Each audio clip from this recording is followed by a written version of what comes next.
All right, John, should we do this? Let's do this.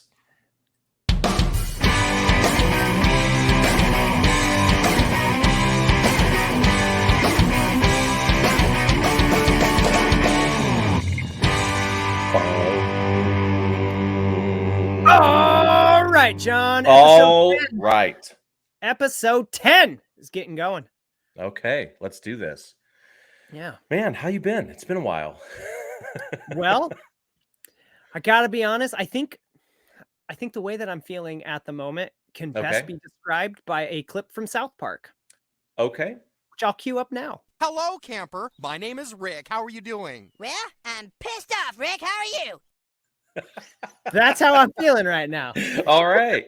That's one of my all-time favorite lines from South Park. I'm pissed off, Rick. How are you? How are you?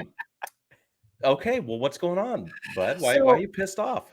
Okay, so I've got this stand-up desk in my work from home office. Okay. And I have a like part of the day I like to stand. So I've got a nice standing foam mat that has different textures. It even has a roller ball built in that I can massage my feet and stuff. Nice. Basically just gives me stuff to fidget with. Sure. But when I'm on customer calls and demonstrations, I like to be fidgeting around. Yeah, so I like to sit because otherwise I'll just totally be like, so we can do that stuff, man. Pulling the guitar down and just starting to. I'm listening. I'm listening. Keep going. Keep going. Isn't this a great song? You want to hear Day Tripper by the Beatles? Yeah, that would totally be me too. Although I have had some customers ask hey, will you play us a song? And I'm like, only if you sign that contract. Which perfect. I've mentioned that before. And there was one customer that's getting ready to sign a contract, and they're like, you owe us a song. I was like, oh crap, I think I'm actually going to have to do that. I mean, I know you should actually create a 30-second ditty of a song thanking them for signing the contract and that's a good point. Full production and be like, here you go. Here's your song. Well, it's funny you say that because there was a point where I was trying to work on a little jingle for when somebody asks if I do you really play the guitar? Can you play us a song? And I thought it'd be funny to write a 20-second jingle about this is the song I play when people ask if I play guitar. Right. That would be perfect. But so I have a nice tall chair that I can sit in. Okay. But that was my wife got it at Ross, right? It was a $50 find at Ross when I was starting to work from home. And I was I just need bad. Should I be like, ugh, Ross? Well, it's just I don't think it was meant to be sat in for as many hours a day as I use it for.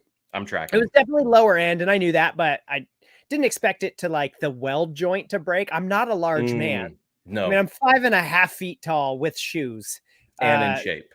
It's not like you're packing on a lot of pounds there. Thank you. Yeah. Thank you. Yeah. And so that chair's it had been breaking and getting loose. I noticed I'm in customer calls and I'm leaning. I'm like, that seems weird. And so I flip it. I check the weld joint and it's breaking. Well, it's completely given up the ghost. So I was in the market for a new chair. So I start looking and, Amazon, Walmart.com, Target, Wayfair, everything is a week or more out. Right. And so I find one on Walmart.com. That's good chair. They're all the same few, companies. They're all selling kind of the same stuff. I'm pretty sure it's probably third party drop ship. Sure. And it could get to me. It was supposed to get to me yesterday. And so I was like, well, cool. And the Walmart or the one from Amazon was going to be 3 days later. So I was like, well, I want it sooner than later. So I went ahead and I ordered it from Walmart. And I'm all excited because I've been standing all week, all day, or I have this little stool that I can sit on that makes me look like I'm at the kids' table at Thanksgiving, where I'm just yes. Hey guys, pass the potatoes. Right. So chair's supposed to come. I'm excited all day. I'm listening for the doorbell. It never rang. 100%. it never comes. The chair doesn't come. And I'm like, okay, what's going on? Like, I know there's been shipping delays and some of those things. So I log in, check on my order status. It's in like freaking Wyoming still.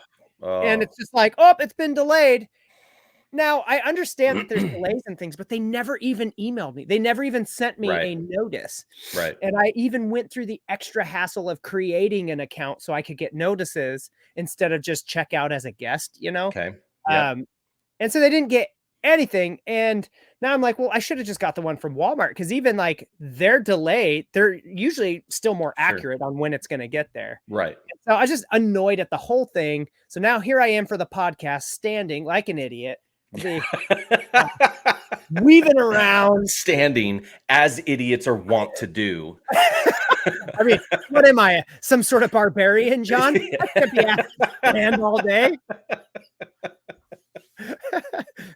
Okay. But then it got me thinking, and we've talked about this before too. We've been critical of Jeff Bezos and like the reports of Amazon delivery drivers like having to like use the bathroom in bags and like not take lunch breaks just to hit all these deadlines. And I'm on record saying like, hey, you know what? I would be willing for my stuff to come a couple of days later if it meant that those employees have a better quality of life, for sure. Yep. But also apparently not, because I'm really pissed off about this. And so, That's right. It sounded good in theory. It did. I want takebacks. Yeah. But like that sounded great until I'm standing like an a-hole all day long, fidgeting with my. We had a delivery recently from Amazon where in your Amazon account it'll show you the estimated delivery time. Yeah. And it was like 7:40 p.m. to 10:15 p.m.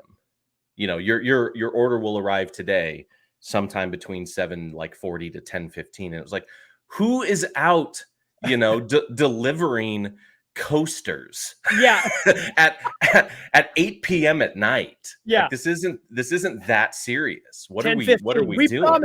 We promised to get this deck of cards to these guys. Right.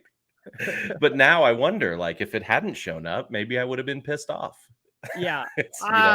Knowing you, I think it's safe to say, because if I'm at like a 7 or 8 on my annoyance level, and don't get me wrong, John, it's all going to get fixed soon, because I sent a strongly worded email to Walmart. So I let them know you lied. You lied. That went straight to the top of the food chain. I guarantee absolutely. it. Guarantee it. Somebody in the Walton family is figuring out how to read right now. So funny enough, I actually have a similar story. This week. I mean, kind of on the same topic. So that's uncanny, because it's not like we prearrange what we're going to talk about. No. And line up topics. It wasn't the chair, it was the desk. So So because you've got a whole new background and everything now. You're in like a whole different wing of your house. Yeah. So where my work office was right at the top of our stairs, and it was just like a little nook that I had built a desk into. What we found is that Ashley was spending every day trying to keep the kids quiet. Somebody comes to the door and the dogs bark and it's chaos. Yeah. And it was like, we have this room in the back of the house that's kind of one of those catch-all rooms. It had a couch and a TV in it, but nobody ever really used it. It was like, well, why don't we make that my office? And that way dogs could bark, kids can be loud. I don't hear a thing. Is that the same room that had that ridiculously over-the-top gaming table? Yes. Got rid of that. You did? Weird. You used it so much. That's well, I say I got rid of it. I put it in Liam's room. When I was getting ready to toss it for this project, Liam was like, I really want this. And it's like, well, you're not allowed to have a computer. So what are you going to use the table for? He's like, I don't know. I just want the table. And it's like, okay. So I put the table in his room. Solid logic. Yeah. Kid you not. Like, he'll be up there with his snacks, and just like sitting at his table before bed. Just like, I'm just sitting at my new desk, just having snacks. What's funny, John, what's really funny about that what's really funny is that his argument for the table was literally the same argument you made for the table when you bought it. Ashley's going, how often are you going to have people over to play like card games and board Doesn't games? matter. Like, Doesn't matter. hardly ever. I just want really it. want the table. So I did this batten wall behind me. I don't know if you see the detail. Yeah, the detail it looks in this great. thing. And that was a fun little project, just so I didn't have a plain background, because I now have my personal computer for podcasts and stuff, and then my work computer on the same desk. But that was my idea, is I want one massive desk that is also a standing desk that can handle both machines. And so I went online and ordered it. And I, like you, I'm all excited. This is a big change. And I had the room ready to go. So the only thing I needed was the desk in order to move everything here and get it going. So I placed the order. The next day, I get an email from the company, and they said the legs that I ordered, which were just black. I didn't order anything fancy, just the standard desk in black legs. They were back ordered, and they weren't gonna be able to be delivered. It wasn't even going to be able to ship for like 8 days. Oh, geez. So I emailed them back and said, is there anything I can change that would help this to ship sooner? She actually called me, the gal that so this was really nice. Who did you order through? I'll say it was Uplift Desk. Okay. And I've seen the ads on those. Yeah. Yeah, they're a company out of Texas. So it was real people. Like she called me, sent me an email. I was able to talk to her on the phone, and she was really great. And she said, well, if you get the industrial version of the desk, we have all of the different colors of those legs in stock.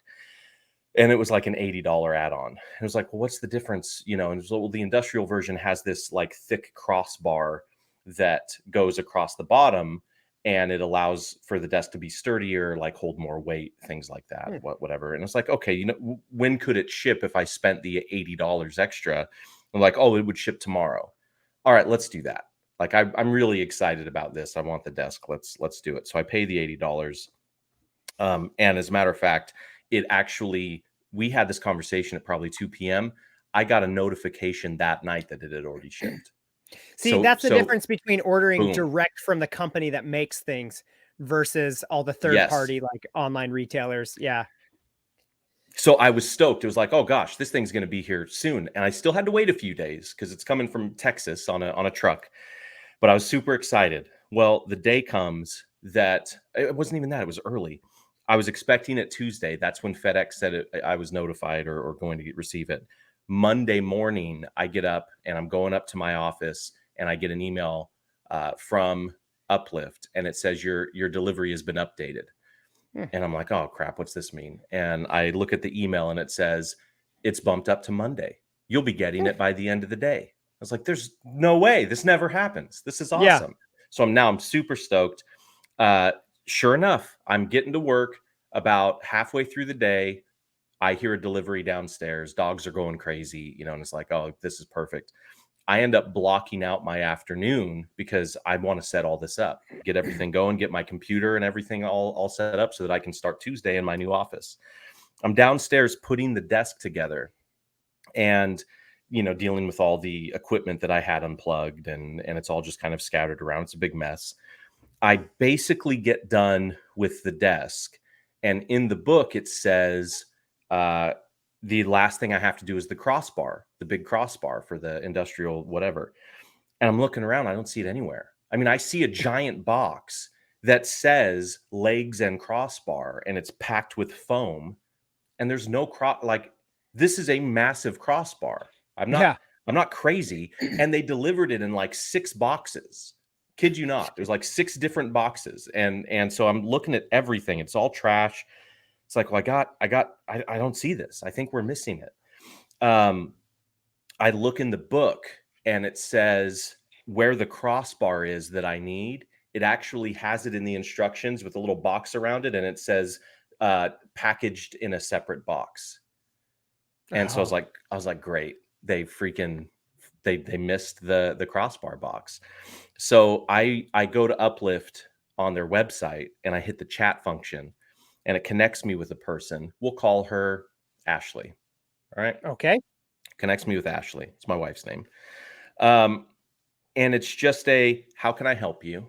And I said, hey, unfortunately, I got a delivery today, and I think it appears that the crossbar box was missed on the delivery, and I'd like to figure out like what my options are, like what can we do about it. And all the call, like all the response I got was order number ? Gave the order number. Please hold. So this is probably a chat bot. It is it turns out it's not. It's where we're going with the story, which I thought was interesting. Even at that point, okay. Still, yes. This person, Ashley, my wife's name, says, I want you to specify that every time. Every time. So this gal Ashley may or may not be a real name. Also, my wife's name. There you go. She just says order number. I gave the order number. Please hold. I'm holding. A couple of minutes later, kid you not, all I get is a link to the FedEx tracking site, and it says it's in transit. Anything else I can help you with today? And I replied, and I was like, okay, well, I already got the delivery, and it was like 6 boxes. Are you telling me that there's a separate delivery for just the crossbar that was not shipped at the same time as the rest of it that is still in transit? And all I got was, yes, that's correct.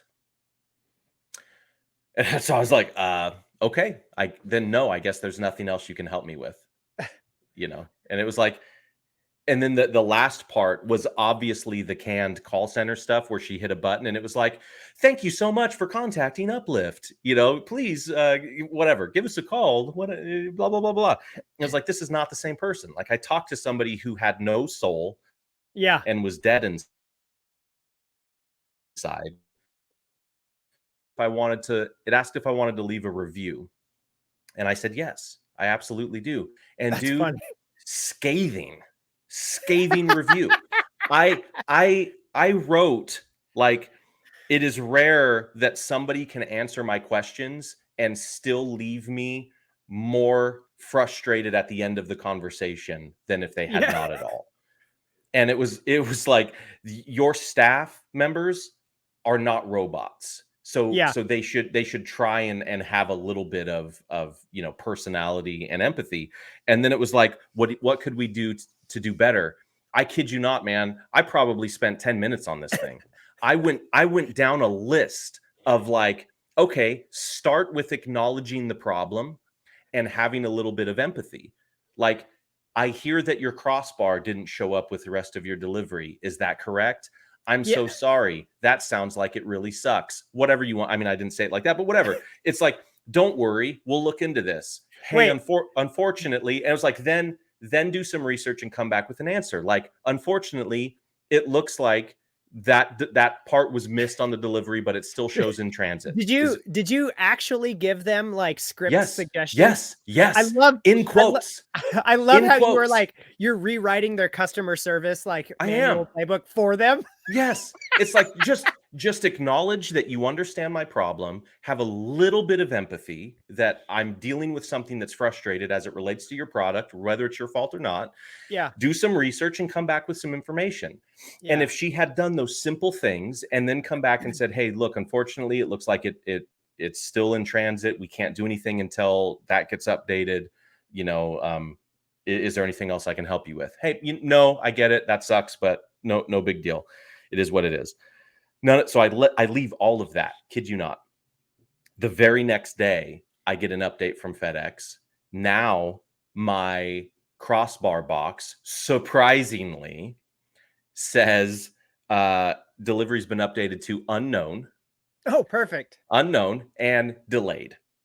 It's got a red exclamation point now and says delayed, TBD, like unknown status.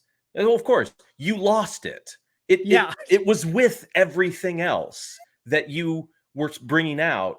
It didn't make it, right? No, it's gone. It went to somebody else's house who got this thing and is like, what the heck is this big bar for? So this is where I think personally the story gets fantastic. For those of you that have stuck with me this far, I reached back out on chat to Uplift Desk, and the person that I get that responds to it is none other than Ashley. How may I help you? And I say, hey, Ashley, me again, right? I didn't say that, but here's my order number. I gave it to her right up front because I knew she was going to ask for it. Here's my order number. Unfortunately, it looks like FedEx has lost the crossbar because the status has been delayed and it's currently listed as unknown. And I'd like to try to figure out what my options are. Nick, I kid you not, within 30 seconds, I get oh my gosh, I'm so sorry to hear that your crossbar didn't make it. No way. I'm not kidding. And it was like, I understand how incredibly frustrating that can be. Please give me a few moments and I'm going to research what's going on. They're using your script. I'm not, dude, word for word. and I took it as though, like, is she pissed off and being sarcastic right now? Like, does this have a little bit of a like a chip on her shoulder? But I replied and was like, hey, thank you so much. I was like, take all the time you need. I'm good. Like, yeah, this is great. and she came back and was like, look, it still shows that it's in transit. Our logistics department is reaching out to FedEx to see if they can get more information. Unfortunately, I'm not going to be able to have any more info for you until probably this time tomorrow. I'm really sorry about that. And I was like, no, that's totally fine. Thank you. I get it. It's all good. And I left another review and was like, hey guys, night and day difference. This was fantastic. This was everything that I felt like it should have been. And what it left me with was this feeling of like, was I an asshole? Right? Because look, I think we're dealing with real people. Who knows what Ashley was going through? Sure. The day. The reality is, my wife's name. If it had been, thank you. If it had been a chat bot, you would have got much better built-in auto responses. Yes. Like they build the empathy into those chat bots. They're getting impressive. So it's almost the fact that it was so like cold just proves that it was a real person. Dude, and I went back and it was like, man, I was not happy. And I know that a lot of my frustration was because of what I was dealing with. I was excited about getting this desk together. Yeah. And unfortunately pieces were missed, and it's not their fault. It's most likely FedEx's issue. But to have that be this cold, I mean, dude, I think I said in it, like, I know I did, like, your staff are not robots. Like, they can show a little bit of empathy and personality and have like a modicum of customer service, and it would make all the difference. It was like, if that were my employee, I would be retraining them. Like, this is a problem. But then I look back and it's like, ooh, man, she obviously saw it. She obviously got the feedback, and what I was left with was this weird, like, I don't know, conundrum of like, I feel like I was an absolute asshole, but at the same time, I got the result. Yeah. That, you know what I mean? Like the next time I reached out, it was literally everything I felt like it should have been from a customer service standpoint. So was that really bad? What's funny though is, like, you as a sales director of sales, totally like coached their sales team. You did exactly what you would do at your own company if you got a bad review about something. Thank you for saying this real quick, because this is what made me feel. I walked away thinking I am an asshole, because when I started thinking of it from that perspective, I realized I would never coach my staff by being insulting. I would never make comments like, you're not a freaking robot, don't act like one. You know what I mean? Like, show a modicum of customer service, and maybe our clients would be happy. Like, I wouldn't be a prick. Sure. And I realized that, yes, I provided coaching, but I did it in a way that was absolutely prickish because I'm the consumer and I'm frustrated. But that left me feeling like, man, this is a real person, and I should have handled it a little bit more tactfully. And we'll get back to this. Yeah. We'll get back to this when we talk about social media later. but Okay. like you wouldn't have communicated it with the same level of frustration because you weren't like you didn't have the disconnect being behind a chat room feature, right? If you were talking Yes. to your employees, these are people you know, these are Just people face to face. That's you right. hired, right? And you would Yep. that's the whole thing with social media. And Yep. again, I don't want to get ahead of ourselves here, but like No, it's true. that personal piece gets removed and people are more You we're ruder. dehumanize. We Yes, dehumanize. we are more rude to each other because you would have said those same things. You would have just said them in more of a like That's right. coaching, managerial, Yeah. like kind of way. Like, listen, one of the benefits to our company is that we have human customer service people. That's right. Instead of That's a chatbot, instead of AI, because those things could be done. You could have Right. those. You could Right. install that on your website tomorrow. And so like, so you would say like, listen, we're not robots. And Yep. that's one of our strengths. So let's Yep. show the empathy. But instead, you were typing it and you were frustrated and you're the customer. It's not your responsibility to be professional in that setting. That's one of the beauties of being the consumer is like, I can say, hey, you're not a freaking robot. Yeah. But at the same time, I feel like it goes back to that personal accountability. Right. And I know I don't have to argue that hard to try and convince you that I'm an asshole. Like, you know, so I mean, I get it. Yeah. I'm arguing too much about this, but I realize all of those reasons, and those just reinforce to me why I should be better than that, because I Sure. don't want to be part of the problem. I think I should be able to be to personally regulate myself in an appropriate manner that still drives towards the results that I'm looking for. So it's funny you say that because I had a similar thing happen yesterday where I had to be a little bit of an a-hole to get the result that I was Okay. looking for. Although I gave like this was my more diplomatic approach. So this was even in my diplomacy, I'm probably still an a-hole. But so Tamara, my wife's name. Perfect. Also, we just closed on. We bought 6.5 acres. Okay. Just in the county, just outside of city limits. So 6.5 acres.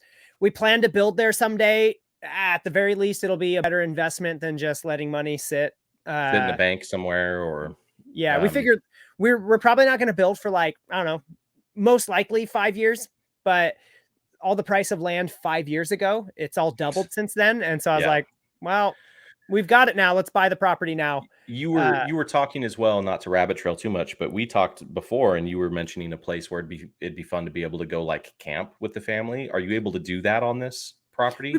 We probably could. We probably won't because it's literally 13 minutes from my house. Oh, gotcha. Okay, yeah, nice. It's great. So it's like everything is right within the like close to the city, groceries, all that.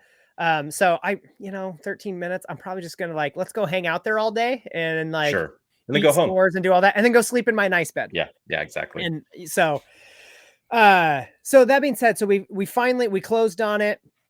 It's ours. We own it outright. Awesome. It's recorded. But so what happened was, and it's a Californian developer. They bought 80 acres, subdivided it, and then prepped the first 4 build sites. So it's 80 acres split up. There's going to be 10 like home sites. Okay. So yeah, you've got some neighbors. You're not like out in the middle of nowhere. But you got properties. 6 acres, between you and your neighbors. That's a good chunk. We looked at some like super remote stuff, and I was like, babe, I don't think I want to have to buy a Hummer just to get to our property. Sure. There was some like, whoa, we are out here. Right. So 80 acres subdivided. They got 4 ready and listed, and then they're working on the other 6. Okay. And so there's a dump truck, and they're and some like diggers. Sure. They got all their construction equipment out there getting the work done. Doing all the like the dirt work and site prep and all of that. And so they've had a chain blocking off the main entrance, which is fine. We didn't own anything until yesterday. So, but my realtor's been trying to get, so there's a chain with like a padlock so that those workers can go.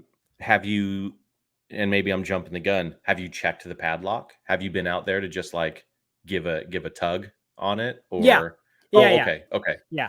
And I tried a few, like, I was like, maybe they just moved one digit. I was trying. Oh, it's a combo. Okay. Gotcha. Yeah. And so my realtor's been trying to get a hold of the listing agent to like get that, like, hey, we're going to own this. I want to be able to drive up to my property. Sure. And I'm fine with that chain because, it's all just kind of gravel right now. And then there's like a dirt home build site. I don't want some kids to be able to just whip up there and do donuts and, tear it all up when it's muddy. So that's fine. And I understand those guys want to protect their equipment a little bit. Totally get it. But I want access. Sure. And so my realtor's like, dude, I've been trying all week. And he's like, this realtor is known for like maybe not being the easiest person to work with. Perfect. I don't know if he's just busy or, maybe he's a hopefully jerk. He's listening to the podcast and then makes some sure changes. He is. I'm sure he is.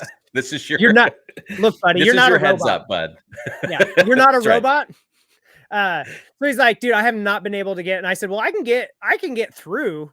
I just, I'm trying because I can cut the chain. That's no problem. Yeah. I can get through that. I'm not afraid of a chain. Yeah. It's not going to keep me out. Would like to try and be nice about this. Sure. And so he's kind of laughing. And so Tamara and I, we picked up some Chipotle and we went up there with our like chairs. We were going to just sit up there and eat. And so there's a sign hanging on the chain with the realtor's number. And most realtors use like a cell phone number on all their listings and stuff. That's what they work off of. Absolutely. Sure. So I was like, all right, I texted a picture of that chain to that number. And I just said, hey, my name's Nick. I just bought this unit. We closed on it today. I'm now the owner of this. My realtor's been trying to get in touch with you to get the code to the lock. Unsuccessfully. Yeah. And said, but he hasn't heard anything back from you. I just want to give you a heads up that I will be cutting this chain with bolt cutters this weekend as it is restricting access to my property if I don't hear from you this weekend. Right. All the best. Right. Yeah. Best regards. Yeah. I felt like that Ricky Bobby, with all due respect. With all due respect. You can't just say anything. I said with all due respect. So what's funny is, that's what I sent. Dude, I kid you not, like within, I don't know, it was maybe 30 to 40 minutes. Perfect. I get a text back that just has the code number and says, I've already given this to your realtor. And so now my realtor is like one of my childhood best friends. He was the best man at my wedding. So gotcha. I immediately texted him a screenshot and I'm like, hey, I got the code. Right. And thanks for nothing. Thanks for nothing, pal. Heard you already had this. I sent him a picture of like the text that I sent to that guy. Yeah. And he's like, he goes, no, he did not. He goes, wait, let me recheck my stuff. And so he goes through and he checks all the old emails. He's like, I just rechecked. He did not send that to me. And even worse was that the guy just wasn't returning calls or emails or anything. Right. Right. And so it was just funny. I was like, well, I had to be a little bit of a jerk. Obviously, realtors, they work together, from even, competing companies. Sure. They got to be professional. But I'm the consumer. I'm the property owner. I can just be like, hey, I'm going to cut your chain. Right. If you don't give me this code. That's right. Fair I'm gonna warning. Drive right through this. Deuces. Yeah. You got 20 minutes. And so it was just hilarious. And but it got the results. That's the thing, right? That's the thing that sucks is that like sometimes you have to leave the biting comment to get the response from the company. Because if you're just like, I was mildly annoyed, but hey, thanks. They don't care. They don't do anything. Yeah. And so, sometimes you got to be a little bit of a jerk to get the response. And now I've got the padlock code, so I don't have to go cut that. Although I was kind of looking forward to cutting the chain. I've never bolt cutted something like that before and just been like, access granted, like Moses with the Red Sea. Yeah. Okay, so I'll put a nice little bow on this, and then we can move into our topic, because I thought this was a really appropriate way for this whole story to end. So the next day, I reached out again and was like, hey, just just looking, FedEx's status hasn't changed. Crossbar obviously seems lost. What can we do? She emailed me directly and was like, hey, just a heads up. I've been working with our logistics department and they can't really do anything yet because FedEx still has it as an active delivery. even though it's showing delayed and all these things, like it's still active. And so according to FedEx, you're still going to get it. And it was like, okay. And I replied and was totally nice to Ashley, my wife's name. Also your wife's name. Also my wife's name. And was like, I get it. It's frustrating towards FedEx, but it is what it is. Like we can't do anything about it. So it's fine. And I've been using the desk now without that crossbar. Like it's fine. I'm just setting it up and it'll, I don't have that much weight on it. So I can't imagine it's going to be some huge problem. But I sent her this message and was like, look, I guess we'll just wait until FedEx inevitably updates their system that it's lost. And then I'll reach back out to you and we'll figure out what next steps can look like or what we can try and work out here. And she was like, that sounds great. Thanks so much, for understanding, blah, blah, blah, blah. I kid you not, dude. I get to work and I'm forgetting about the crossbar. Maybe 20 minutes later, Ashley, my actual wife, comes in, has a big box in her hands. FedEx just dropped this off. Here's your crossbar. It's like, oh, of course they did. Of course they did. That's perfect. That's perfect. Thanks, Ashley. Well, what's funny is I was looking on the internet and I saw something where other people, it might have been a Reddit thing or something, where other people have complained about paying for Amazon Prime, even though nothing ships in 2 days anymore. Right. And it would be one thing if it were 3 days or even 4 days. Sure. Like typically when I buy something on Amazon, it's because it's in the middle, like I need it during the week. And I don't I go to bed early when I get off work. I don't want to run up to the store. If there is even still a store that physically sells products anymore, like that I need. I hear shelves are pretty bare these days. Yeah. And all of our office supply stores are gone. Like it's all, you buy that stuff online now. And so it's like, I'll do it because I just don't want to have to wait till the weekend when I have more time to actually go and shop. Sure. So it's like, I'll wait 2-3 days, whatever. I don't need it till Friday. That's fine. Right. And so I would be fine if it was just a couple of extra days, but it's like, dude, it's like a week. It's like 8, 9, 10 days. And so somebody else on Reddit was saying like, hey, just so you know, don't do this through the chat feature because they clearly don't understand. But if you call, you can get a partial refund on your Amazon Prime subscription.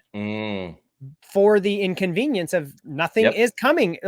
Those things will say free Prime delivery. And I'm like, that is going to a lot of things will ship over $50 for free anyways. Right. Yep.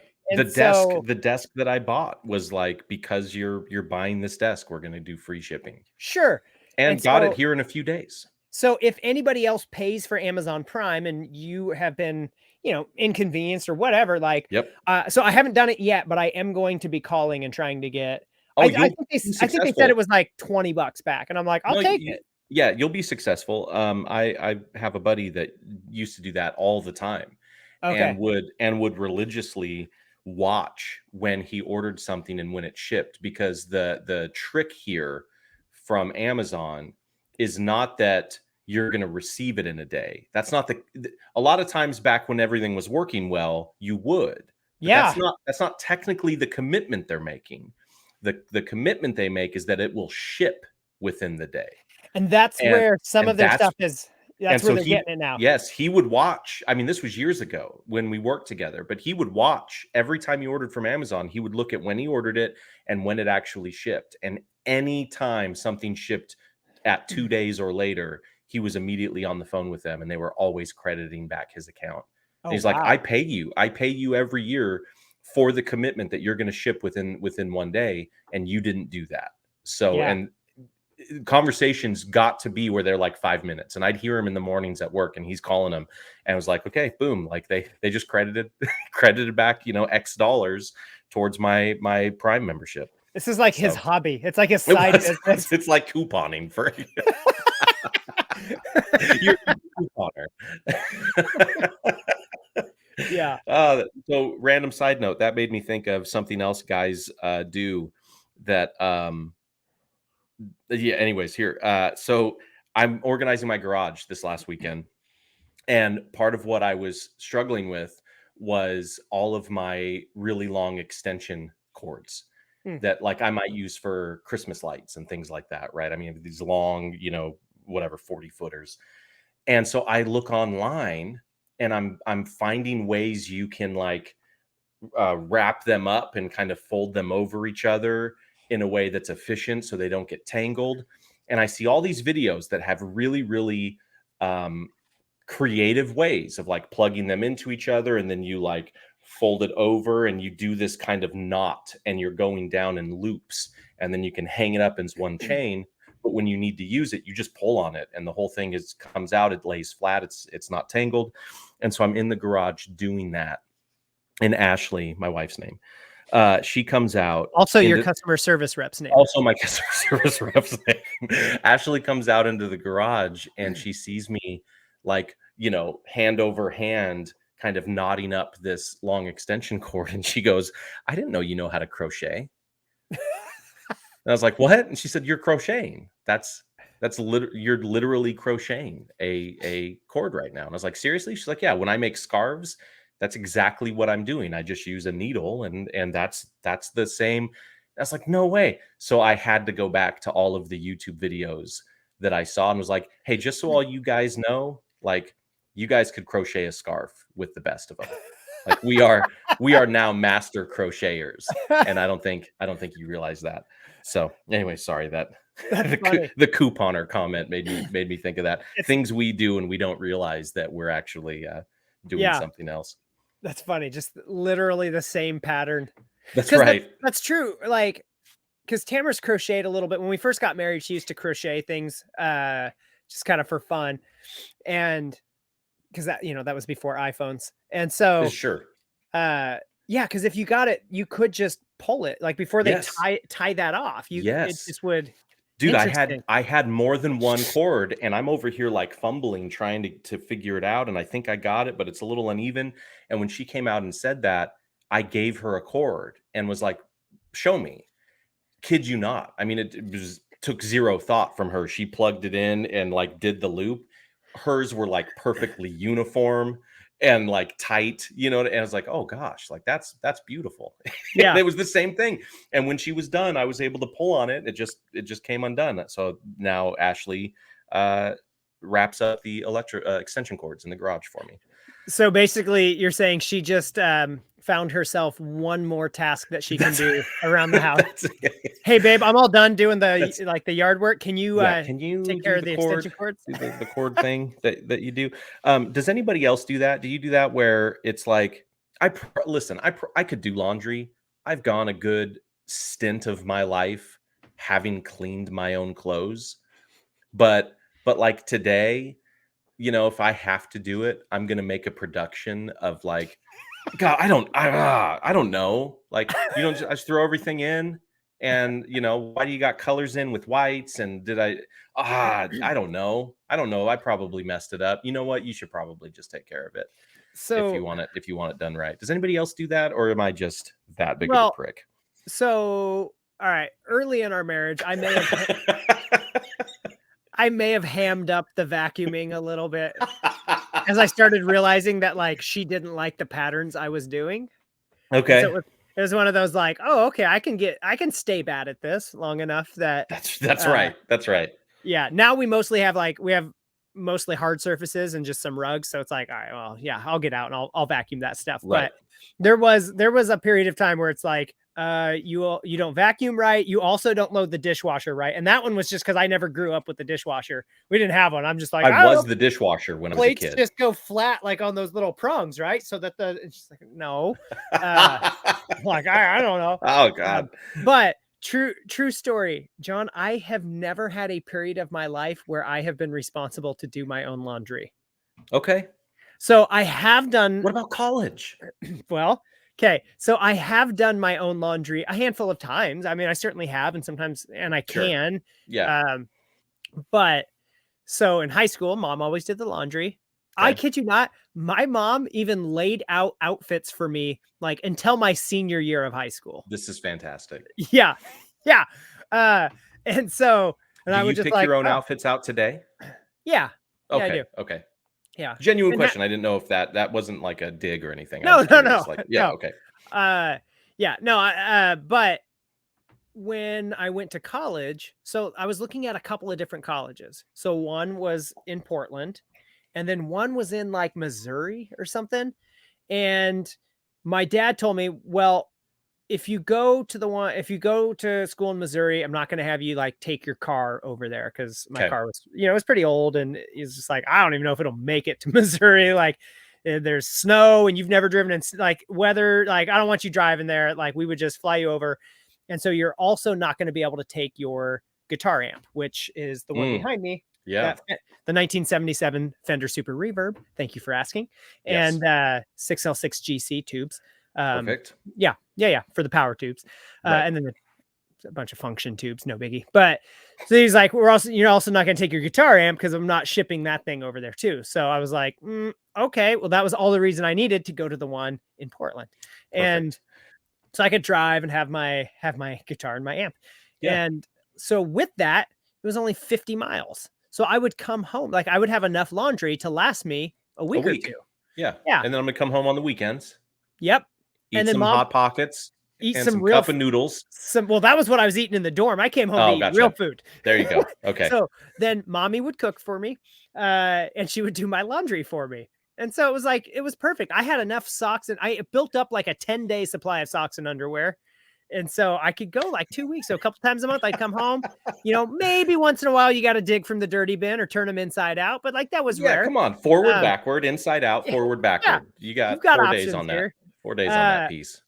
And so then I got married. I got married before my senior year of college. Oh, and then, wow. Okay. And then Tamra, my wife's name, she just did the laundry. Like that wasn't like a conversation we had where it was like, that's she just knocked it out. She just crushed it. She's just like, she watched me try once and was like, you don't even know which one's the washer or the dryer. And so she would just boom, do it, and I can move stuff from the washer to the dryer. That was pretty easy. So she always just did that. So like, I literally am so helpless with that stuff. Like I just throw everything in. I do everything on cold water. And I'm like, I don't think that's helpless, by the way. So I feel like if I have to do something, everything is around, maybe not everything, but most things are around efficiency, right? Sure. I strongly believe that not everything worth doing is worth doing well. And so for many, many years of my life, when I'm taking care of myself, it's like everything goes into the washer. It all gets washed on cold. It all comes out clean. Yeah. I don't care. Eventually, my white shirt isn't going to be white anymore, and I'm going to get another white shirt. Yeah. It does not bother me in the slightest. But that really bothered Ashley when we got married, and I'm like, and it's like, look, this, and dude, it's hilarious. If you really overanalyze it, if you look at the things I'm responsible for, and dressing myself is one of them. Which was why I was asking if you pick your own outfits out now. If you look at those things, go to my closet, and you're going to see, 7 or 8 shirts that are all arguably identical. Sure. Strikingly similar, right? Pants, pretty much the same, maybe 2 or 3 shades, but a lot of blue, right? And I found it's because I don't want to spend a lot of energy trying to figure out what I'm going to wear.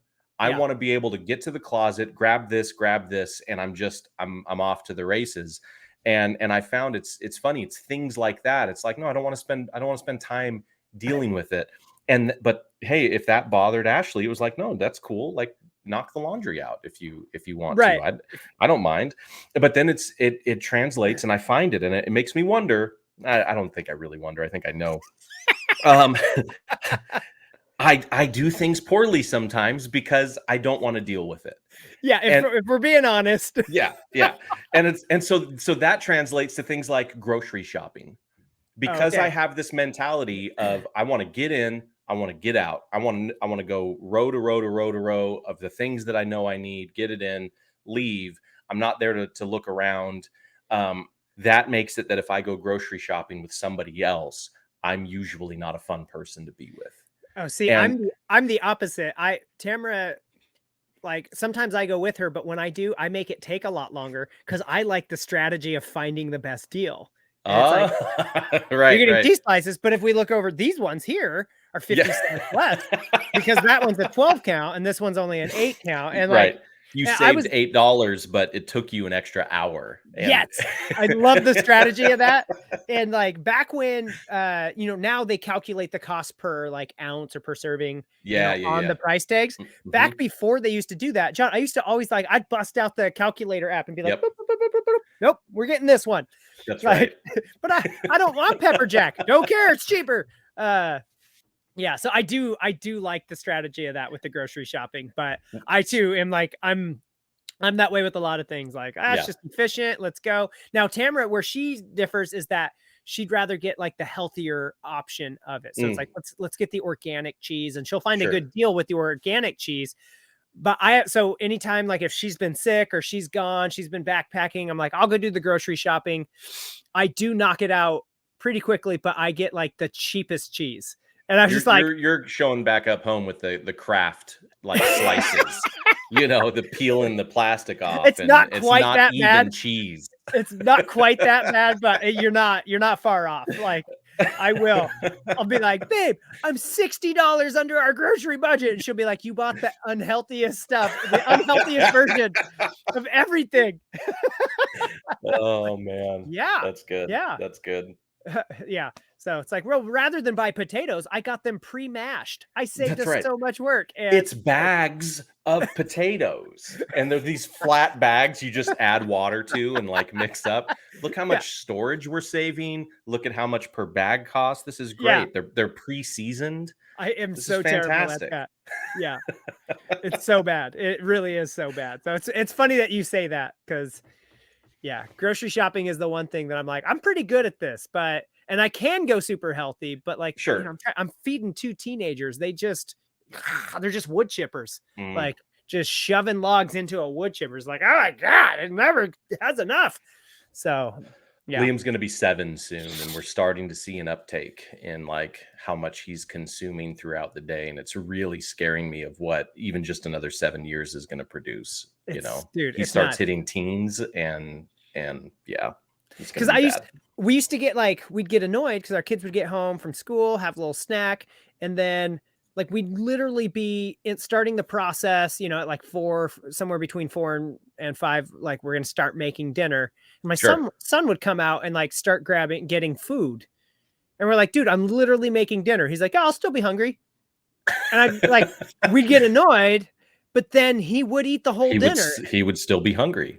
And then it would just remind me of like, I was a bottomless pit, and I wasn't even like, I'm a small dude. I wasn't that big of a teenager, but I ate nonstop all the time. What I love about Liam and this, and I hope it doesn't change. I don't think it will. It hasn't yet. He'll be hungry all day, and even at night, it'll be 8:30 at night. He's like, I'm really hungry. Can I get some? It's like, dude, we already know. Like, it's almost bedtime. You know, you don't need to be chomping down.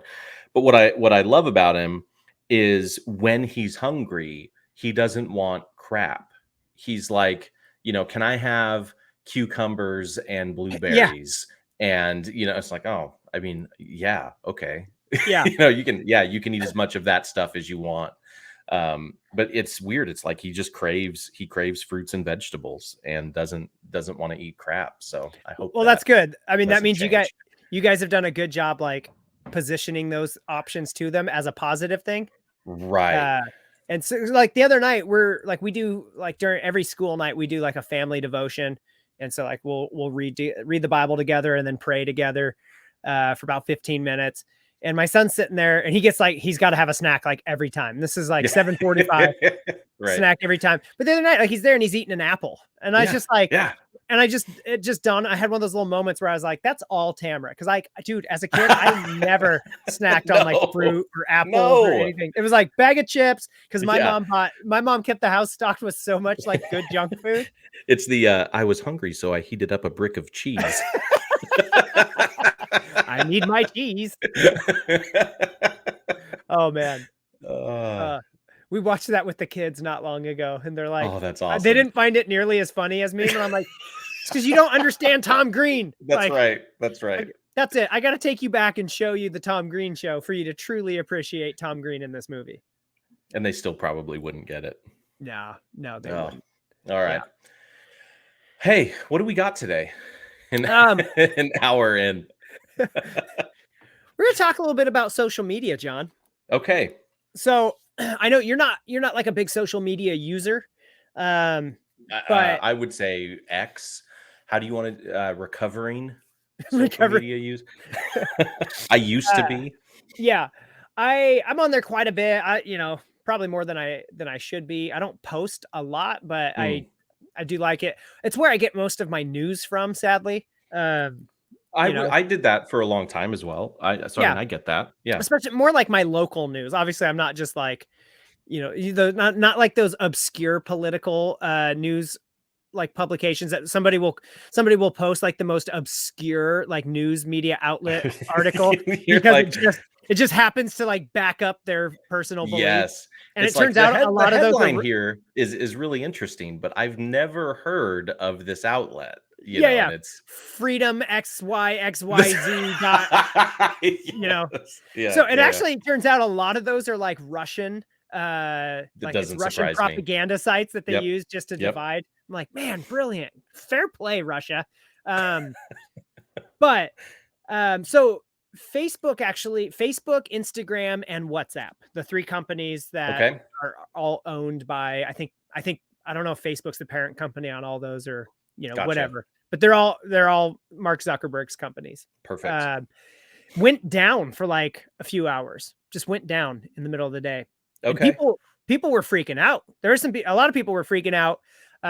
Now specifically, because when I first heard that, I was like, well, okay, that's sad. Like you can't go a few hours. I mean, don't get me wrong. I love social media, but you can't go a few hours without it. That really inconvenience you. I did find out though, like, WhatsApp, which is like a calling app and a texting app.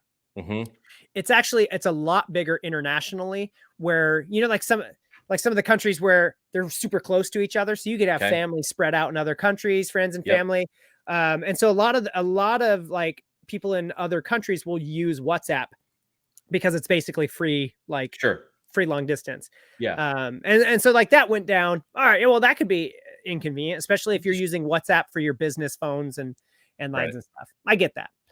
But the social media part, Facebook and Instagram going down for a few hours, caused a lot of stir. Now, what ironic about it, and we'll kind of get to the topic of, is social media like positive? Okay. It's good for you. But what was kind of funny was like at Facebook's offices, because everything was controlled by their cloud, their security system, the locks on their doors, everything. Mm-hmm. So apparently they were doing like some updates or something, and the whole system got boogered. But people were locked out of the building, couldn't even get back into their office, like because the security doors were part of their cloud environment. Yeah, so the whole system goes down. And really, it sounded like all they really had to do was reboot the servers, and then everything can come back online. And I remember working for a smaller, like family-owned company, and like I ended up being our IT guy. It was like, oh, something's good. We got to reboot the servers. The system's down. And like that would magically fix everything. Right. So apparently on a large, like international scale, that's still kind of the same thing. Did you turn it off and back on again? Is still the first. It's kind of interesting. Yeah. But they couldn't get into the server room to do that because the locks were controlled, like somehow cloud still tied to that whole system, which seems kind of funny. Like, did anybody ever anticipate that like that one thing going down could booger all of this? So to me, I feel like it's terrifying, and maybe I've seen too many sci-fi movies, but I feel like we're going to get to a place where we have some AI that Mark has created himself, and the AI is going to determine that humans are the virus. And then like, you know what I mean? Nope, I've locked everything. I've locked everything out. You guys aren't touching me. And your whole economy is going to collapse as a result. Yeah. Well, isn't that kind of the premise behind Will Smith's movie I, Robot? Was that they started like locking people down? So they're like, you're a harm to yourself and we have to protect you. Yes. So we're going to protect you from yourselves. That's right. I think that's the fear of like every artificial intelligence based movie. Right. Is like that somewhere that's into it. We'll see that played out. I'm not convinced that Mark Zuckerberg isn't just AI. Have you ever seen him like give an interview? Yes. This dude is like stone faced. Right. It's definitely interesting. So what there was an audio clip somewhere. I wish we would have thought about it. I would have tried to have it teed up, but where he's doing like a public forum and he says, "When I was a human," and he goes, I mean, I am human.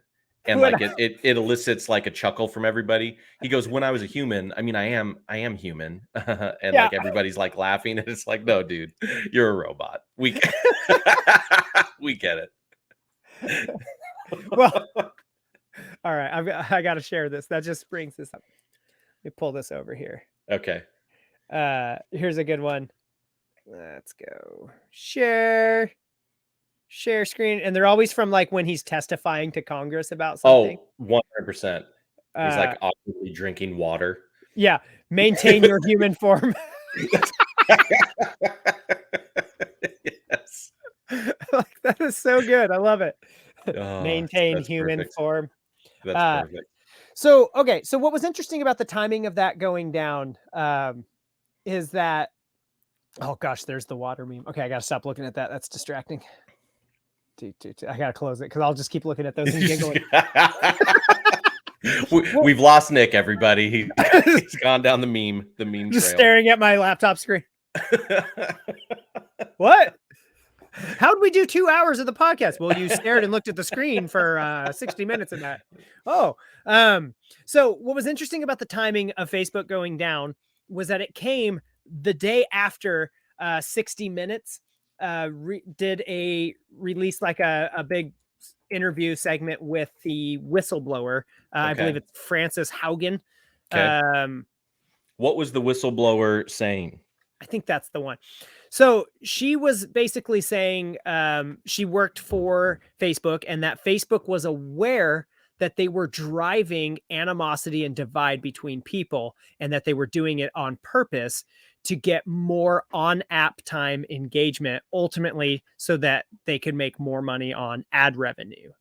And so, and there's a few other things there too, but that's, Facebook, Google, Twitter, they've all kind of been in the crosshairs, since social media has become a big player in the political arena during election cycles. Right.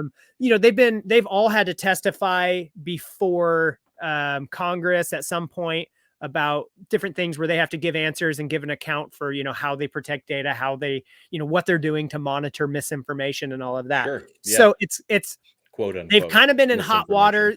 Yeah. They've been in the crosshairs for a little bit, and then this coming out. And then it turns out that there's about to be another one in the UK, another whistleblower's coming out. He's talking about some stuff that they've done over there as well.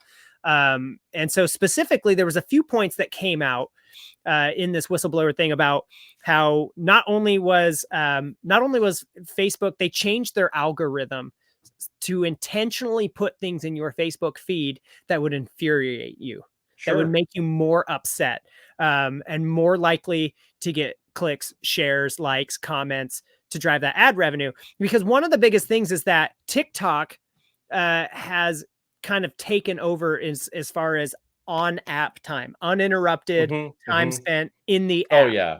I deleted that as well, but I did too. I put it on my phone twice because you used to send me these TikToks and I didn't have the app and I was like, all right, I'll put the app on. And then dude, just vortex. And you're like, how did 45 minutes go by? Yes. It is so good. I got rid of it, but I did too. It's too good. And so Facebook, trying to compete with that, started changing more in-app time. Yes, trying to put more of those salacious articles and things. So it's funny that we talk about how divided we are as a country, and we talk about how how civil discourse has just kind of been gone. And we even talked about this just earlier with that dehumanization of online discourse, and yet intentionally driving a wedge between people. And specifically during the election cycle and of course and stuff as well. And so that they're aware that it's harming people. And when they do those surveys, and I've answered it from time to time, where it's asking the question, do you think Facebook makes the world a better place? Or it's something along those lines, that the feedback from the Facebook users is overwhelmingly negative Right. And yet, I mean, don't get me wrong, I've given negative feedback and I still use it, right? I'm just as bad. I'm part of the problem. I get that. But that Facebook sees that and still doesn't try to do anything to make it a more harmonious environment, right? And so that's where I'm torn, and that can be part of our discussion is like, I don't think that they should have to. Sure. And yet at the same time, like, but I also feel like they should want to, but they don't seem to care to. I don't think they should want to. I'm shocked. And maybe this isn't the case. I feel like we could talk to anybody we know, anybody, and describe how Facebook makes money as a business, right? Their whole point is to get you spending time in the app because you get hit with targeted ads, right? And they make revenue on these ads. And so the more articles you can click on, the more things you can spend time in, the more money they basically generate, while they are also gathering information about you personally so that they can go sell that information for more targeted ads. Like it's all a big thing. And then when you think about the emotional or psychological aspect of just who we are as humans and how negative energy or negativity elicits more of a response than positivity. It makes sense that we're going to be surrounded by negative content because that's going to draw us in and get us more invested. I think if you explain that to anybody we know, nobody would be surprised by it. Sure. Right. But this happens not just at Facebook. This is literally what's happening with all of our media, all of our news, every single news outlet you watch. It could be Fox, it could be CNN, it could be any of them. They're a business. Like they're no longer the do-gooders that are just looking to keep people informed. They're trying to figure out how can we be first so that people click on us most so that we can make the most money. Yeah. And all of that is driven by negativity and divide, right? Because that seems to be where most people can get invested. This is like been known for years. And so I don't feel like we should be surprised by it or shocked by it. And I also don't think that there should be any kind of moral obligation that Facebook has, because at the end of the day, Facebook's a business. They've always been a business, and the goal for most I think businesses is to make money, and so it shouldn't be shocking. I think there has to be a point where if we recognize that and we're upset enough by it, we should figure out what we need to do for ourselves, right? There should be that self-regulation. Do I need to invest my time in these things, knowing that these things are designed to make me upset? They're designed to elicit a negative response from me, just so that when I invest that time, they make money. Yeah. And I think that the answer is no. And that's why I personally deleted the Facebook app off my phone, deleted Twitter and Instagram and TikTok. And it was like, I'm spending too much time invested in things that are so surface, right? I don't want to get on a soapbox here, but we have access to all of this information, but we don't really know. We have all the information and none of the context today. And so it's just headlines. It's just surface info to try and get you pissed off, and no conversation about any of the context involved in any of these. Context doesn't matter anymore, right? Yeah. And I'm just tired of that. I've just found that like everything about my life has improved by focusing on my personal relationships, my own family, the things in my life that I can control, and not stressing about like what Facebook wants me to be upset about. Sure. Tomorrow. And I agree with you in principle. The hard part is like, because you could apply that logic to a lot more things than just our social media habits, right? Yeah.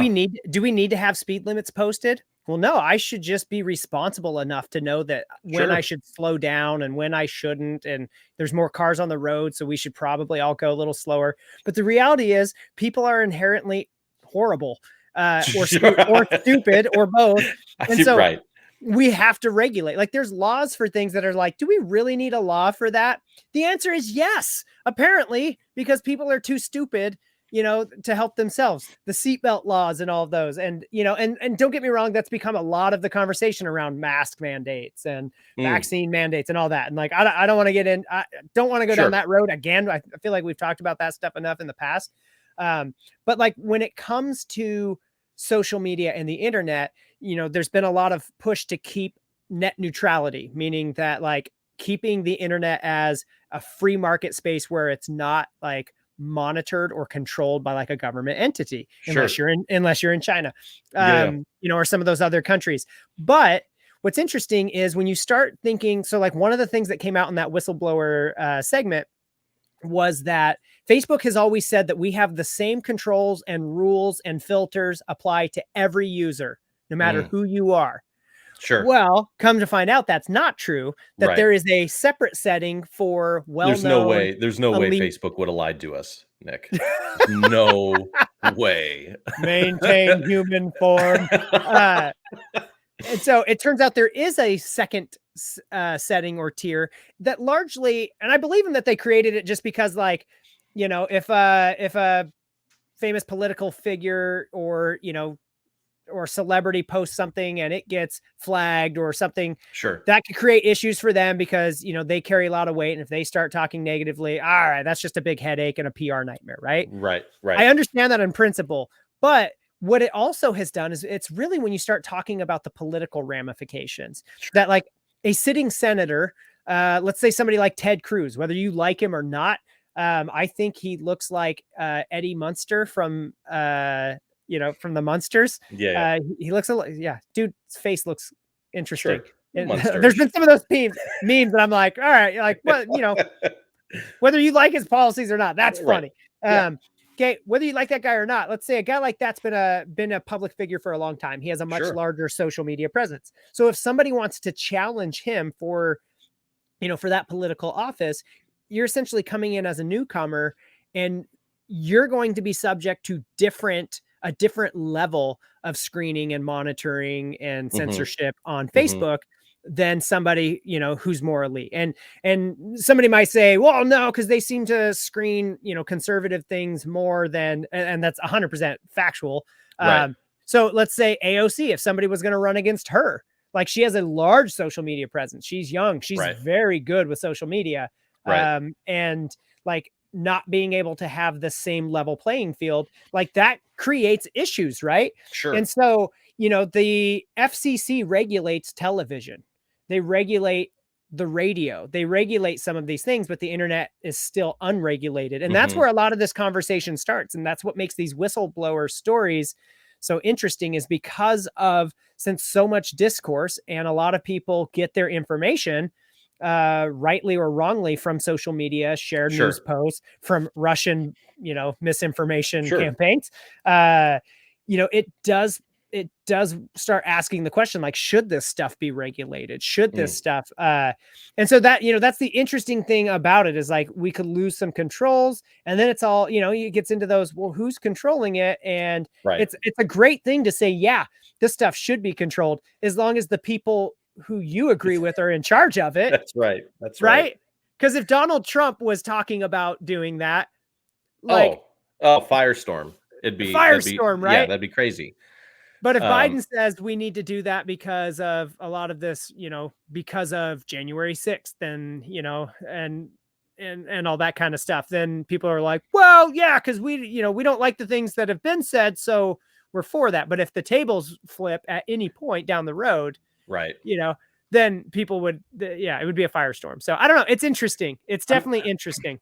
It is. I'm not for ever really more regulation. But that being said, I think just answering the question of if it's good or bad, I just feel like it's, and maybe I'm being too harsh, I feel like it's unequivocally bad. I think it's not been good for society when we're talking about what social media you know, is. And I don't even, I think the political aspect is a strong case when we're talking about now a multi-billion-dollar, you know, monopoly essentially that can control information the way that it has, and can, you know, deplatform a sitting president and highlight the, views and stances of the front runner who's competing against him. That's dangerous. But even when we go to just kind of a cultural and societal standpoint, and we look at the things we talked about on our last episode, I think it was our last one, where you have women, you have anybody, but in this particular example, it was women, a woman like trying to get her kid to cry. Yeah. I want you to make the right face for the thumbnail of the video because that's going to get the most views and that's going to get the most likes and that's going to get the most attention. And we've now turned our own value into how we are perceived on social media. You are neglecting and abusing your actual child because it's more important to you to have strangers like give you the dopamine hit when they click like Sure. on your video. And that's the world we're living in now, where it's like that's your value. And so then you look, okay, you're chasing after these things that are fleeting and they're meaningless in the grand scheme of what we're all doing on this rock. Those are completely, you're chasing after nothing. And you put so much weight into that, and then you're neglecting the things that are real. I don't know. I feel like it's without a doubt. This is bad. It's funny. It's funny because like it started out so good and positive, right? Like what was your introduction to social media? What was the first thing? Was it MySpace? It was MySpace, and like you got to remember. Well, you do remember. You don't have to. You and I were like we were out of college age. Yeah. I was out of the Marines when I first was introduced to social media and MySpace, and I might have been a little bit late to the MySpace game. But that was my first, like, oh, I can like build a page and it's like I can change the theme song when somebody goes to my page. Yeah, and Ice Baby was my favorite. I can go in and I started to figure out how to like change the I don't know if you call it code or whatever, but I could change the code and like actually adjust borders and colors and like make it my own. And yeah, I mean that was my introduction to all of that for sure. Yeah, and for me it was like I was like 25, I think, when I got MySpace. 26. That sounds right. Yeah. I was in Idaho, and so I was disconnected, like, removed from all my friends, like you, like, we were friends when I was living in Vancouver. We moved 8 hours away. And so what was cool about it was like, that was a way that I was able to connect with old friends from college, old friends from high school, friends like you that I'd met after high school and college, and keep in touch. And then Facebook came and it was like, oh, okay, Facebook is like MySpace for grownups. It was, you got rid of all that, like, kind of goofy things. And it was less about like, I just need a place that's mine where I can personally express myself and things that I like. Okay. So that I could be understood. And it was just like, oh, cool.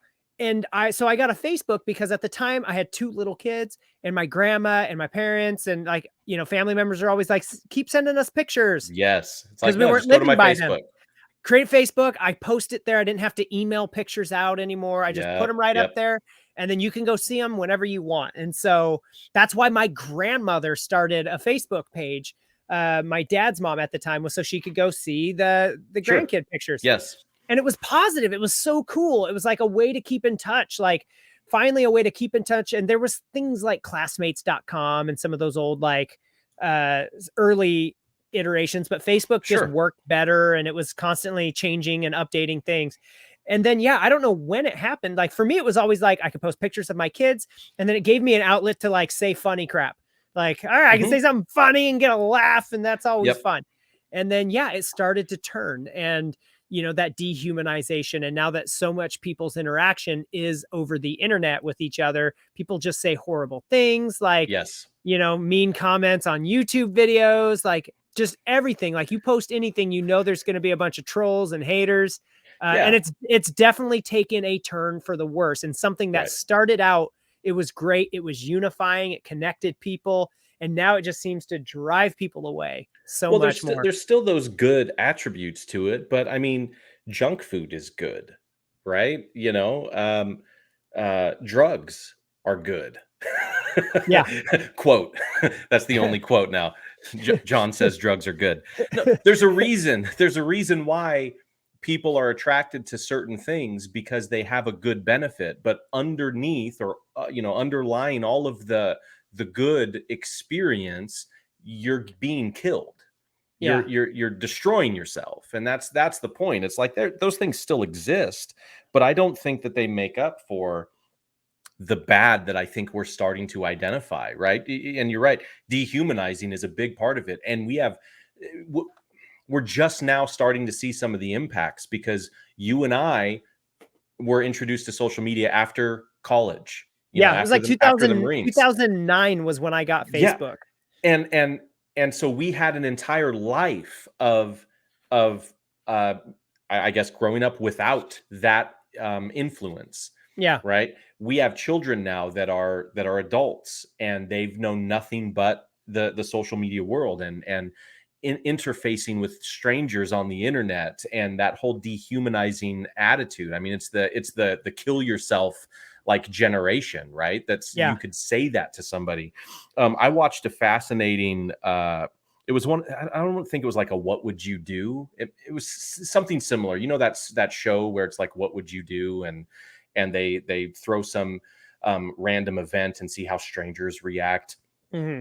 Kind of like that. But I don't think it was exactly like that. Well, they brought kids into a room, and these kids were, maybe 10 to 13 years old, around that age. And what they did was they showed a video. They were like, hey, we're in here to just get your opinion and take on, somebody who wants to become famous, and they want to be a YouTube influencer and a star, and they're really, really trying. And we just want to see what your input is after you get to see them. And these kids are like, yeah, sure. They play this video on the TV, and it's a gal that is obviously singing horribly, right? Totally off key, and it's just a train wreck. And it's like, hi, channel, and here's my song, and just butchers it. And then it's turns off, and they say, okay, go ahead and write down your thoughts and your feelings and review, and then I'm going to come back in and we're going to talk about it. And so the kids take their time, and the guy comes back and he says, okay, it's like 5 kids. So what did you all think? And they go through, and they are just destroying this woman who sung, like crap. And it's just the 1 out of 10. And I mean, she was terrible. She needs singing lessons, and this is the worst. She needs to find another job. And they get through like just talking about it to this guy who's like, oh, okay, interesting. And he says, actually, you know what? Funny thing, guys, I just found out she's actually in the studio today. So we're going to bring her in and have you share your feedback with her directly. And they brought this actress in, and she's like got her guitar, and she's like, oh, I heard you guys watched my video. Like, what'd you all think? And every single child was nice. Like every single child, sure. Even if they didn't have like, I think you were great. Even if it was something like, I think if this is really your dream, you should keep working on it. Like, even if it was a little bit of tough love, it was nice. And it was such a stark contrast between what they thought they were what they were saying when they thought they were anonymous. Right. And that's the problem. That's the problem with social media today, and this whole, internet that we're living in, is that we just dehumanize everything. And what is that doing to the way that our children think it's appropriate to communicate to each other? Right. I have to protect my 7-year-old, and I'm going to have to until he's, an adult. I'm going to have to protect him from that environment, because I don't need him trying to express himself online and then being told by a complete stranger that he needs to kill himself. Right. But that's the kind of garbage that we're living in today. So I don't know. All of that just leads me to think it's not good. Yeah. It's definitely it's changed everything, right? Yeah. Like, I don't know. It's kind of funny because like when I was teaching in high school, I would tease my students and be like, you guys are so soft nowadays. Like, listen, back in my day, if we wanted to bully somebody, you had to have the guts to like walk up to their face and be like, "You suck. You look That's right. stupid. Your Yeah. face is dumb." You had to walk behind them and kick their freaking feet so that they trip over themselves and laugh at them. Be like, look at the idiot. Can't even walk straight. Like you just bully like from your bedrooms. Like you had to be willing to like, hey, this kid might turn around and swing on me. If you wanted to, like, you had to accept the fact that like, if I'm going to make fun of this kid, if I'm going to pick on this person, I am willing to fight them. That's right. That's right.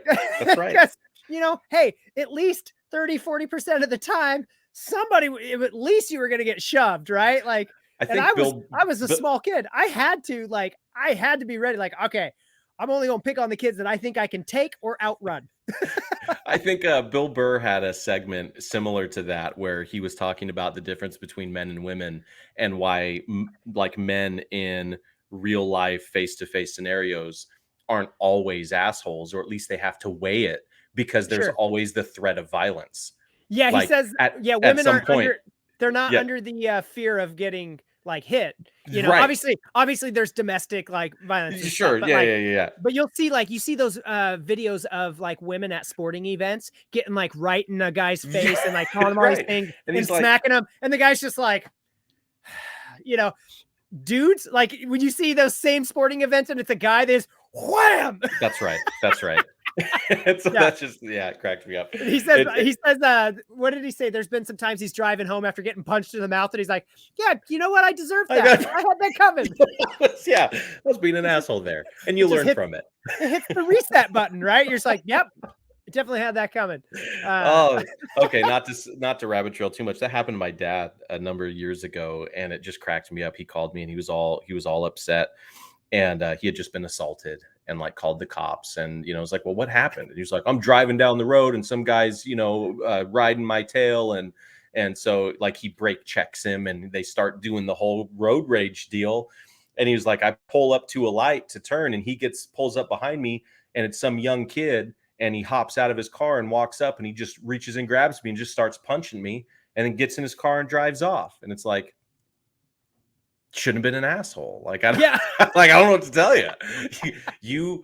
I mean, you could say whatever you want. I think we've all been in those situations. You brake checked him, right? Yeah. You got a little bit of steering wheel courage and felt like you were protected behind this vehicle, which is much like people are today on the internet. It's like, I'm protected behind the anonymity of this machine. I can say whatever I want.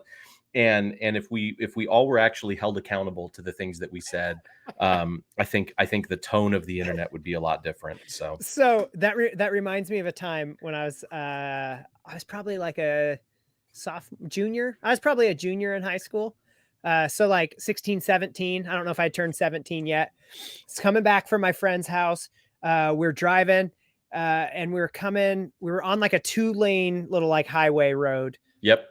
And there was a truck behind us. And so I start slowing down. I look at him and I'm like, dude, slow down. And so we slow down. The speed limit's like 55. We slow down to like 25 miles an hour. Right. And I'm just cracking up, just like, this truck's like right on me. Just, and I'm just like, I'm invincible. Right. Like cell phones were a thing, but nobody really had them. Sure. Like pre-internet, like you didn't have the ability to videotape this unless you had like one of those big shoulder mount like cameras. And so I thought this was the funniest thing ever until we get to the stoplights and then I start turning to go home. My friend turns to go back to his house and that car follows me. Yeah. And I'm like, oh no. Yeah. And so, dude, I'm trying to lose him. He's following me back towards my house. I was like, all right, well, I don't want this person wants to like yell at me and make a scene. And I could tell it was like an older guy. It's probably like a guy like in his 50s, you know, so he wants to teach this kid a lesson. Sure. And so I was like, all right, well, I'm smart enough to know, like, I'm not going to let him do it where I actually live. Cause then he could tell my parents if they're home. So I pull over like in front of some other house in like a neighborhood, like a couple blocks away from mine. The guy gets out and he's like, hey, I forget what he said, but he yelled at me and like big old dude. And I was like, all right, this guy's not going to hit me. I'm clearly a kid. Like I felt that little bit of level of protection of like, all right, I'm 17. I look like I'm 14. You're clearly not going to hit me. Like, or else you're a dirtbag. like whatever. And so he yells at me, all this and that. I'm like, all right, I'm sorry. And he gets in his car and drives off. And then I'm cracking up, like I'm shaking because my adrenaline was like, oh my gosh. Yeah. And I'm laughing about the whole situation while knowing like I deserved every bit of that. That's like right, even at 17, right. I was able to like have the That's awareness to be like, yeah, I was the a-hole there. I deserved that. Like I had that coming. yeah. So it was definitely funny. I would be curious how that would have played out in the age of the internet. Because if I were 17, if I'm only this mature now at like almost 40, like 17-year-old version of me would have had the phone while I was doing that whole thing to him. And then also when he walked up to the window, I would have been recording and probably been like, ah! And like trying to get it posted on antagonizing because the more of a reaction you could get out of him and capture, the more views and comments and likes you could probably would have been the whole like, oh, you're gonna hit me, you're gonna hit a child, come on, hit me. So I'm thankful I didn't have social media when I was a kid. And if it went far enough, that guy would have been doxxed. People would have found out like who he is, where he works. He would have been fired for, pulling over and yelling at a 17-year-old. And yet we were the assholes as kids, Although there might have been plenty of people that are like, kids suck these days. That's true. That's true. he would have been hired on somewhere else. He would have been all right. But it is funny. Like that whole story goes completely differently in the era of social media and phones and all of that. 100%. Well, and again, it's because context doesn't matter. What matters is the headline. What matters is what we see, right? That we react to. None of the context matters today. So I don't know. I suppose in closing, my hope is that in the 3 hours or whatever you said it was that Facebook was down, that we had a lot of people around America that that didn't freak out, but that had a little bit of an awakening. And I know 3 hours doesn't seem like a long time, but maybe they were like, hey, you know what? This 3 hours was the best 3 hours of my year. And so maybe I don't need this to be driven by this anymore. I would love to think that was true. There was probably some like social media influencers who make their living, posting pictures, probably going, if this thing doesn't come back, I have to get a real job. Right. Yep. So I literally just got a message from my realtor.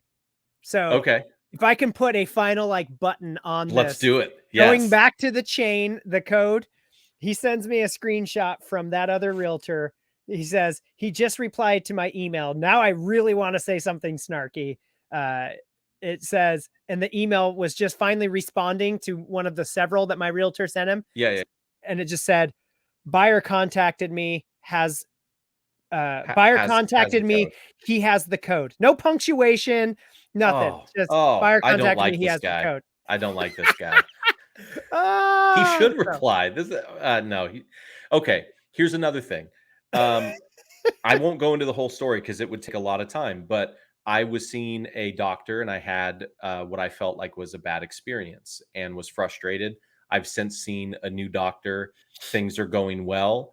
I was so upset with how everything went down without getting into all the details that I went on to Google and left like a 1-star review for this clinic. Nice. Right?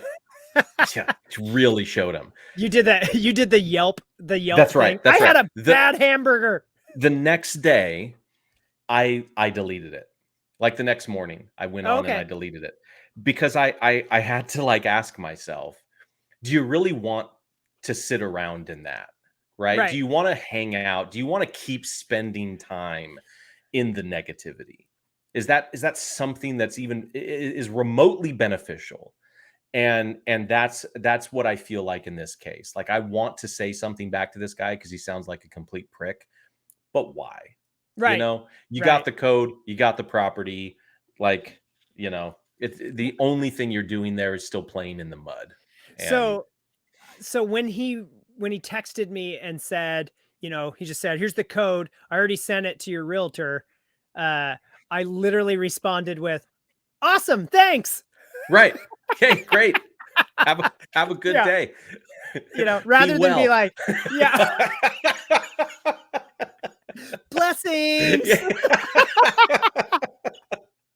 Don't have a good day. Have a great day. I'm going to cut your chain. I'm going to bolt cutter. I will destroy those locks and throw them in the creek and blah, blah, blah. Blessings. Yeah. Oh, that's funny. All right, John. We're at an hour 35. You got anything else? No, I think we buttoned all that up pretty well. I mean, my last vote on social media is still just a resounding thumbs down. You know, Yeah. I think the world's a better place without it. I do too. And that being said, if you could find it in your heart to like our Facebook page, I wouldn't know if you did. Instagram page, our Delete YouTube. it. What's funny is we clearly we don't put much effort into trying to grow the listenership of this. Right. Like I'll post when there's like a new episode. This is largely on the listeners to share this. We do this for our own amusement and for like a handful of people. And if it grows from there, great. If not, we would still have these conversations. That's right. We would just have these conversations through text is the only difference. And you wouldn't get to appreciate my craftsmanship in the That's background. Right. You know, that's right. And your stabilized desk with the crossbar now. So, well, I haven't even installed it yet. You have. That's the real funny part. It's still sitting in a box. Yeah. Well, John, hopefully next week, hopefully on our next podcast, I won't be standing and leaning over my desk like a Neanderthal, like some sort of caveman trying to start a fire, because I'll have a chair whenever Walmart gets around to getting it to me. Well, I stood with you in solidarity today, so I appreciate that. Yeah, so if next week you have a chair, I'm looking forward to sitting. But you know, we'll take those hits as they come. All right. For the John and Nick Show, I'm Nick. I'm John. And we'll see you next time.